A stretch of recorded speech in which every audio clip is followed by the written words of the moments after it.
আসসালামু আলাইকুম প্রিয় শিক্ষার্থী বন্ধুরা, আমরা আজকে একটা উপাত্ত দেখতেছি। এই উপাত্ত এবং নিচে দেখো আরেকটা উপাত্ত, এরকম আরেকটা উপাত্ত, এরকম তিনটা উপাত্ত আছে। পরিসংখ্যানে এরকম ক, খ, গ তিনটা প্রশ্ন থাকে। ক নম্বরে হয়তো এই প্রশ্নটা থাকতে পারে যে ক্রমযোজিত গণসংখ্যা সারণী তৈরি করো।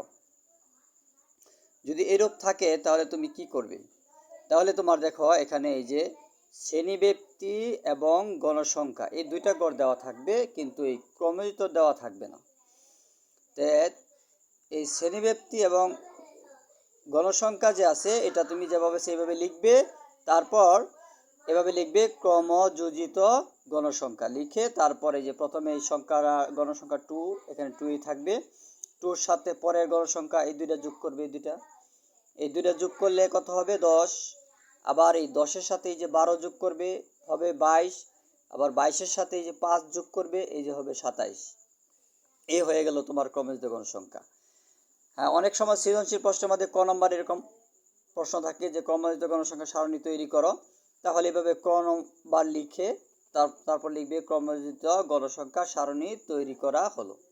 লিখে তারপরে এই যে দেখবে শ্রেণীব্যক্তি এবং গণসংখ্যা এই দুইটা দেওয়া থাকবে। তারপর তুমি নিচে আরেকটা ঘর তৈরি করতে হবে ক্রমযোজিত গণসংখ্যা। এটা খাতার মধ্যে করে তারপরে যে প্রথম ঘরের যে গণসংখ্যা থাকবে তাই লিখবে, তার সাথে পরবর্তী ঘরের গণসংখ্যা যোগ করবে, যোগ করে এই পরের ঘরে লিখবে। তাহলে 5 আর 3, এই যে 5 আর 3 যোগ করে হলো 8। 8-এর সাথে আবার পরের গণসংখ্যাটা যোগ করবে, 8 আর 9 যোগ করলে হলো 17। 17-এর সাথে আবার পরের গণসংখ্যা 15 যোগ করো, কত হলো? 32।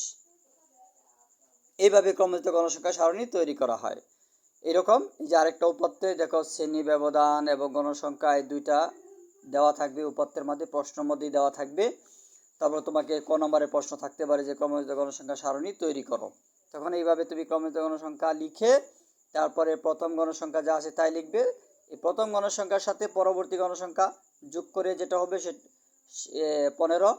এই 5 আর 10 যোগ করে 15, 15-এর সাথে আবার 8 যোগ করে 23, 23-এর সাথে আবার 15 যোগ করে 38, 38-এর সাথে আবার 12 যোগ করে 50।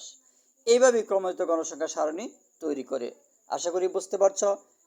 আমি এভাবে পর্ব গণসংখ্যা, শ্রেণী ব্যবধান এবং এই মধ্যক প্রচুরক সবগুলোই এবার ধারাবাহিকভাবে প্রত্যেক পর্বে দিতে থাকবো, আর তোমরা এগুলো দেখতে থাকবে। তাহলে তোমাদের পরিসংখ্যান নিয়ে কোনো সমস্যা থাকবে না ইনশাআল্লাহ। ঠিক আছে, এই পর্যন্তই।